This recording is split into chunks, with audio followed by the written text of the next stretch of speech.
It's 2026 and the ATF is still maintaining their illegal, unconstitutional registry, even under President Trump and Attorney General Pam Bondi, who promised to make the Department of Justice the most pro-gun DOJ ever. Well, we at GOA came up with a strategy to help Pam Bondi fulfill her promise to gun owners: abolish the ATF's illegal gun registry. Today, we're going to refresh your memory on what ATF's registry is, how it's maintained, and what we can do about it with the Trump administration's help.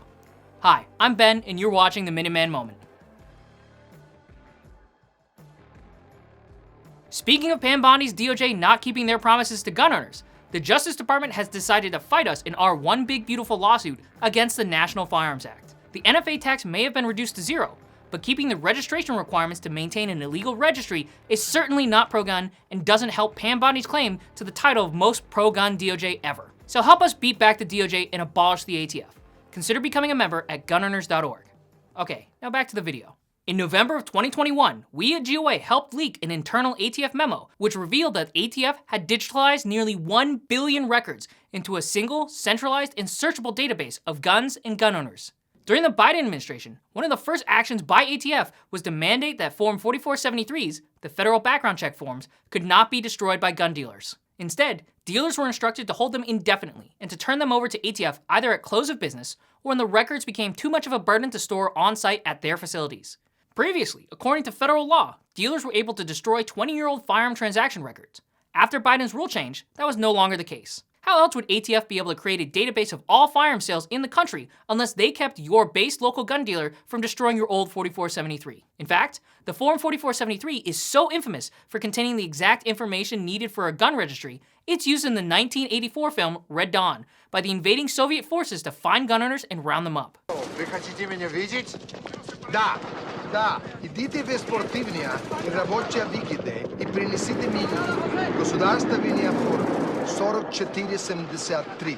Жълтоя то е картотеки, ми имею полная описание оружия. Keep in mind that the 4473 didn't even exist until the 1968 Gun Control Act. So within about a decade, everyone in Hollywood even knew that background check paperwork was really gun registration.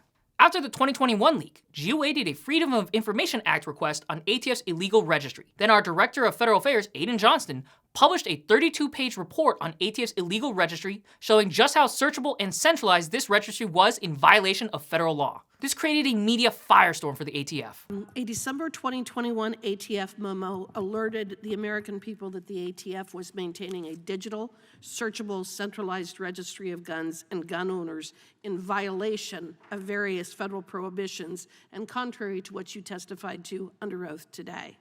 In response, Representative Michael Cloud and 52 House members sent the ATF a letter dated November 22, 2021.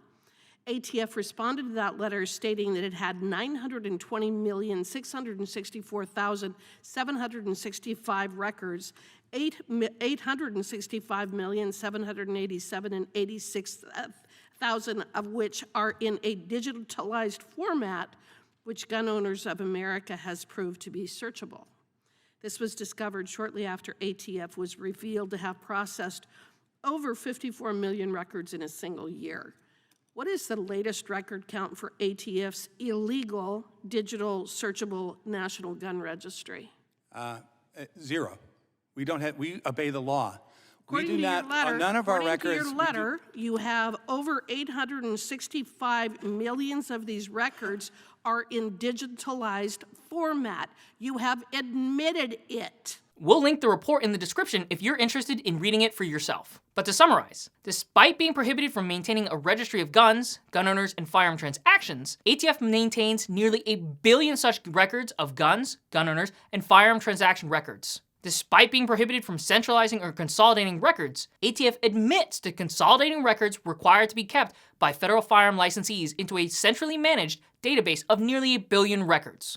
And despite being prohibited from electronically receiving information from these records by name, ATF either requires that FFLs turn in searchable records or converts paper records it receives into a searchable format. Of course, ATF is capable of searching through these records in nearly every way except by name.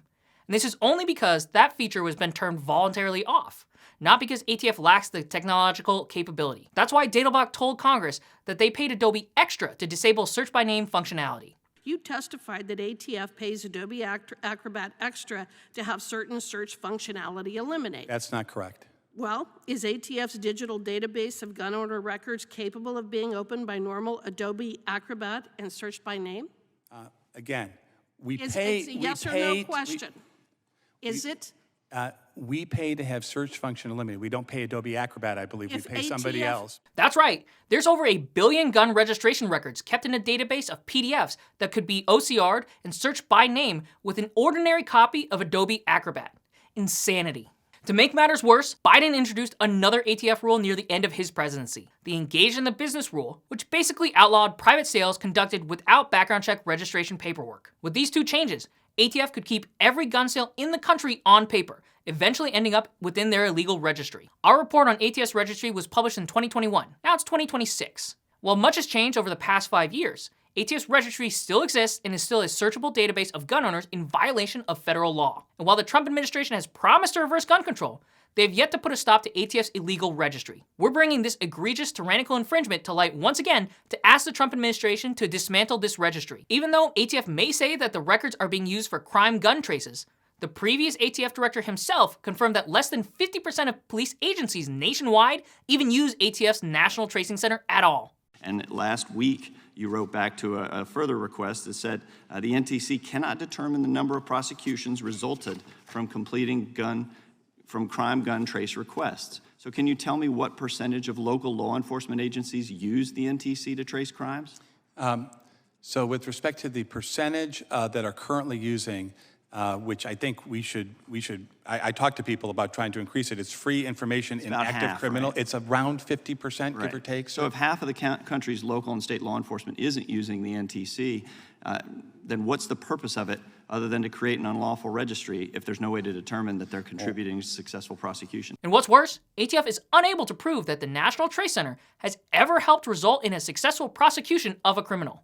In November of 2021, 52 members of Congress sent a letter to the ATF asking, how many firearm traces using these records were essential to the successful prosecution of a violent criminal? ATF's response? The National Tracing Center has no ability to determine the successful prosecution of hundreds of thousands of crime gun traces it completes annually, nor does it have any way to link a trace for a specific prosecution for a particular year. Of course, that's because ATF's real reason for having this system is to collect data on law-abiding gun owners for confiscation purposes later.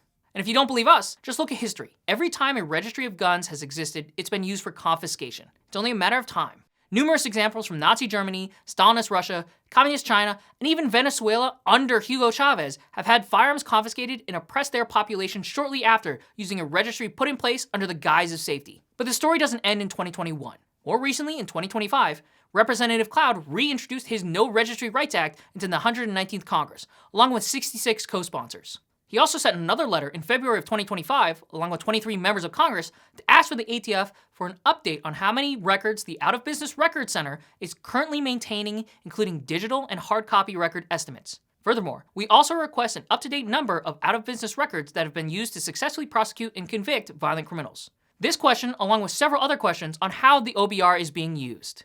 Now, if you notice, we're almost an entire year later, and we haven't talked about the ATF's response to Representative Cloud's most recent letter. That's because the DOJ hasn't responded. Why is the Trump DOJ not responding to a congressman about Second Amendment infringements? What are they trying to hide from the pro-2A community? The Trump administration has the power to reverse course on this unjustifiable infringement on the Second Amendment. President Trump has the power to completely destroy this entire illegal gun registry and act consistent with the existing federal law. We've been fighting the registry these last 2 years under the Biden administration by putting in appropriations funding language that would destroy the current registry and prevent a new one. With a larger pro-gun and Republican majority, we can make this language permanent and also pass a No Registry Rights Act to ensure that gun owners will not be forced to register their firearms. We need to destroy the registry and secure the future for gun owners. Now, thanks for watching. Be sure to like, comment, and subscribe to stay up to date with GOA's latest fights for your rights.